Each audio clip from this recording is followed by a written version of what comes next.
Welcome to Strip Coverlet, where we squeeze the bigger picture out of literature. I'm Adrian Ford, and we are here for another poetry discussion, which will take place in two separate playlists here on the channel. It will be, of course, in the poetry discussion playlist, but also we are going poem by poem through the collected poems of Sylvia Plath.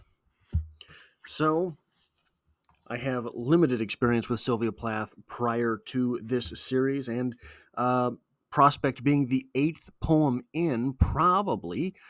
This is the most Sylvia Plath I have ever read in a short period. Didn't have to read any Plath in my English literature degree, by the way, so make of that what you will. We are here for the poem titled Prospect, which reads as such. Among orange-tiled rooftops and chimney pots, the thin fog slips gray as rats, while on spotted branch of the sycamore 2 black rooks hunch and darkly glare, watching for night with absinthe eye cocked on the lone, late passer-by. Now, short poem. Very easy. What do we have here? We have less than 30 words, probably. Of course, it doesn't tell me anymore. I don't know why it doesn't do that. But a small poem, but not necessarily a simple poem. And what I want to do here is start with... So, rooks. Damn you, Microsoft Word. Rooks, return. We have the return of the rook, the triumphant return of the wayward rook.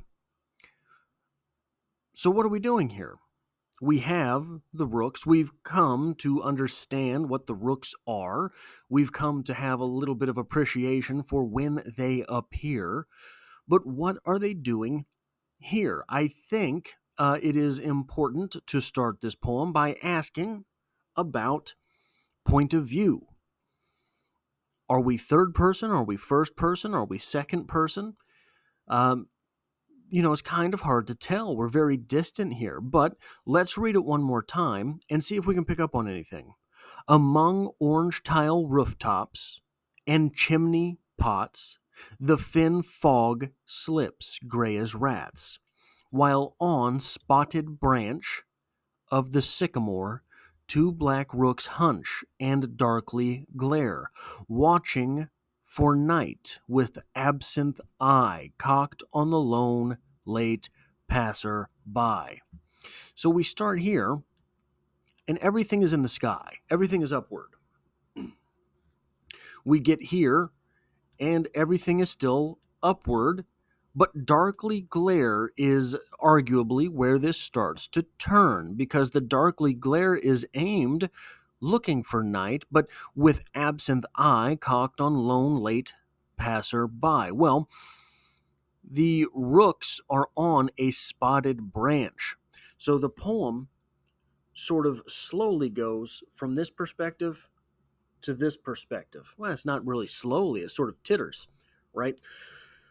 On that one line, it shifts. It's gone. It's now with the rooks. Okay, well, great. What does that mean? Well, we have to go back up here to prospect.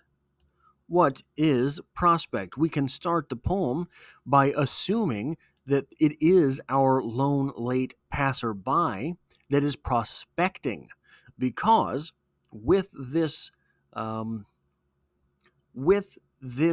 point of view, looking up, we're looking for something, right? We're looking at orange tile rooftops. We're looking at chimney pots. Maybe that is a prospector. Maybe that is someone looking for a house to buy or something, but it's also possible that this person is just kind of lost. It's also possible that this person is just kind of wayward. It's also possible that this person doesn't really know at all what it is that they are doing.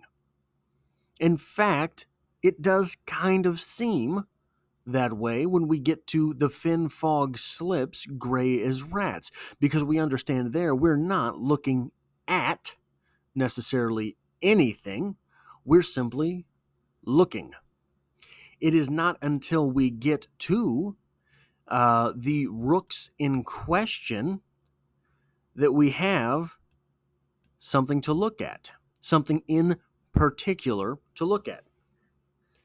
The rooks are watching that lone late passer by. The lone late passerby then becomes, almost out of necessity here, the prospect.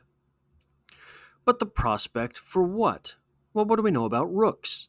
We know that rooks are intelligent. We know that rooks are perhaps an omen. They are ominous. We know that rooks are something that live large in mythos. Going all the way back, these birds were almost idolized. I mean, they, as far back as Roman times, as far back as you get to the Norse mythology, the rook was the stand-in for Odin's eye, right? So maybe I have a little bit of that wrong, but you understand what I'm saying. The rook was there with Odin, with the All-Father. So what exactly is going on here? We don't really have much to say. We have a darkly glare, but I believe that this word here is not simply the work of descriptive color. Absinthe giving off green, right? When you hear absinthe, you think green. But it's not simply there to be green. It is not simply there to be descriptive of the eyes. Absinthe was, for many years, rumored to be hallucinogenic. It just gets you really drunk. It has, therefore, an illicit reputation. And possibly because of this illicit reputation and it's being banned in so many places, absinthe was a favorite subject to include in works for writers. So you get little bits of little mentions of absinthe from many writers. But not only is it a literary type of, I wouldn't say hallmark, but something close for ill intent. When you're talking about rooks and you're talking about absinthe, you're talking about things which are living beyond this realm. So absinthe was thought to be hallucinogenic. It was thought to bring on possibly other worlds. Rooks are thought to have, by many societies, connections to the nether realms. We have something so ominous as two black rooks staring at a passerby with absent eyes as that person sort of meanders about. It is seemingly predatory. These rooks, with their absent glare, have nothing good in mind. They are prospecting and have found this passerby for whatever evil deeds it is that they will do. It's a short poem, but it's fairly to the point, I think, so long as I got it right. That is all I have for this poetry discussion.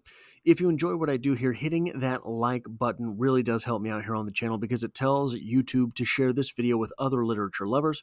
If you find yourself here by chance but not design, literature is the only thing I talk about here. There's poetry every Mondays. There are short stories. There are novel read-alongs, all of these sorts of things. So consider hitting the subscribe button in order to stick around for more. And hey, I hope to have you back for the next one.